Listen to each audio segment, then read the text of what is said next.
Another vlog naman tayo. Thank you Lord. For this video, kinidnap na naman tayo ni Mimi Vlogs. Pupuntahan daw na ewan ko. Sumakay na lang ako kahit kapakit ng aking damit. Pinabagtas pala namin ang market ng San Mateo. Lamig ko pala kami dyan papunta sa iyo. Agoy! Dire-diretso lang papunta dyan sa Jollibee. Kaya dire-diretso lang papunta sa Jollibee. Siyempre liliko kami dyan mga bossy. Hindi na ako nakapag-video kung paano kami bumayahe. Nandito na pala kami sa pupuntahan namin. Saan ba ito? Ang bagsak ko dyan para akong bodyguard. Ayan pala si Madam Mimi Vlog. Ang ginagamit namin kutsi, yung kanyang kulay pulang kutsi. Meron pa bang iba? Let's go na sa aming pupuntahan. Saan ba ito?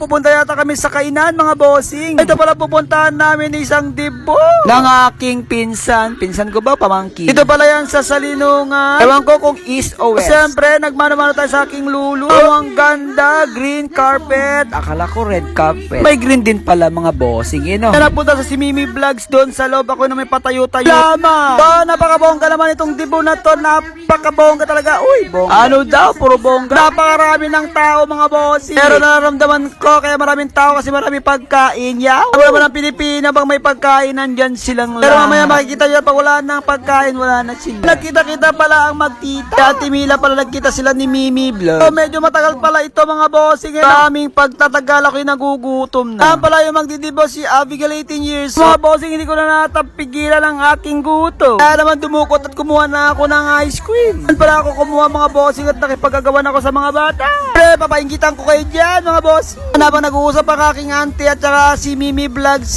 kumakain na ako ng ice cream. Kaya mapapansin nyo mga bossing, marami na nakakapila. Hindi kagaya ko sila, nagugutom na rin. Kasi medyo gabi na yan mga boss. Malabang hinihintay namin na pagkain. Bigyan ko lang aking auntie Mila ng ice cream. Mapapansin nyo si Mimi Vlogs, hungry. Kasi naman gabing-gabi na hindi pa kami kumakain at ang haba ng pila. Habang pumipila sila, kumakain ako ng ice cream. Kaya naman dumukot na kumuha na naman ako ng mga ice cream para sa kanila. Mga makukulit na bata nito yung napapagod ng kaduduko. Kaya ako na po ang dumukot doon sa ice cream. Tignan niyo mga bossing, parang ako mayari ng ice cream na yan. Sa totoo lang, hirap na hirap, pagod na ako dyan, gutom na ako dyan. Puro na lang ice cream ang laman ng aking tiyan. Nag-selfie na lang ako, nag-video na lang ako dyan mga bossing. Kaya yung mga bata na yan ay nasa tabi ko mga bossing. Shoutout sa mga batang taga Salinungan na nakipag-video at nakipag-picture sa akin dyan. Kaya mga kasana all ka na lang mga bossing. Idol ko talaga mga nag-catering dito at mga nag-serving. Pakaganda ng kanilang mga design pag ganitong mga reception. Hindi namin mapigilan ng mga batang mag-selfie at pumila na at nagugutom na talaga, hungry. Ang bata po yan kasama ko kumuha ng mga ice cream. Pila pala kami sa napakahabang pila. Kaya naman nakapag-isip ako ng magandang isipan. Meron pa akong magandang isip. Ito na mga bossing ang pinagbabawal natin. Kami sumingit na mga bossing kasi gutom na kami ng mga kasama ko mga bat. Mga bossing, yan, malapit na kami sa pila. Sabi nga nila, matalino man na matching na iisan din. Mga bossing, 3 plato pa lang dala ko dyan mga bossing, diba? Pakasugapa mo naman bin vlog. Mga bossing, yung kasama ko dyan mga bossing ay paralyzed. Hindi siya makapunta, kaya ako na lang po kukuha ng pagkain. Kaya mga bossing, nakapila kami at sumisingit kami dyan. Paraan ba sabi nila? Nakasingit tayo mga bossing, 2 plato ang kinuha natin. Gan ko ng kinarga na marami at ite-take out natin yan mga bossing. Shoutout pala sa pinsan ko na nagpadibo ng kanyang anak. Wow. Yan, siyempre, kinuha natin yung panang lechon dyan mga bossing. Binigay ko na kay Auntie Mila yung kanyang pagkain. Uy, mabusog ka sana. Siyempre, nakasingit din si Mimi Vlogs. Yan, magaling din yan. Kaya mga bossing, hindi tayo magpapatalo. Meron din tayong lechon. Paanong lechon?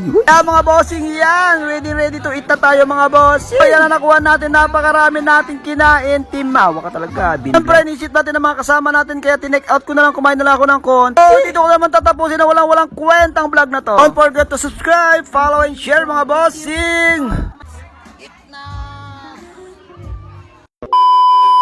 Teka lang guys, bago may isip ang video, kung gusto mong bumili ng mga ganitong solar setup aparato at solar panel na 200 watts or iba-iba pang mga solar setup, turuan kita kung saan ka bibili. Let's go! Kung nakita mo ang bidyong ito, ang gagawin mo, punta ka lang sa comment section at makikita mo ang link na to. Ang link pala nito ay ang aking TikTok affiliate. I-click mo yan para pumunta ka sa aking profile. At makikita mo yung video rin na nakita mo sa Facebook. Ang gagawin mo lang, i-click mo lang yung yellow basket sa baba ng video. Pagka-click mo, makikita mo pala yung product na. Sa inyo, kung i-add chart nyo o babayin nyo na. Pag pala in-scroll nyo, makikita nyo na pala yung seller account ko. Yan pala, mapapansin nyo, 4.4 na pala tayo. 191 sold na pala. ang mga bumili sa seller ko.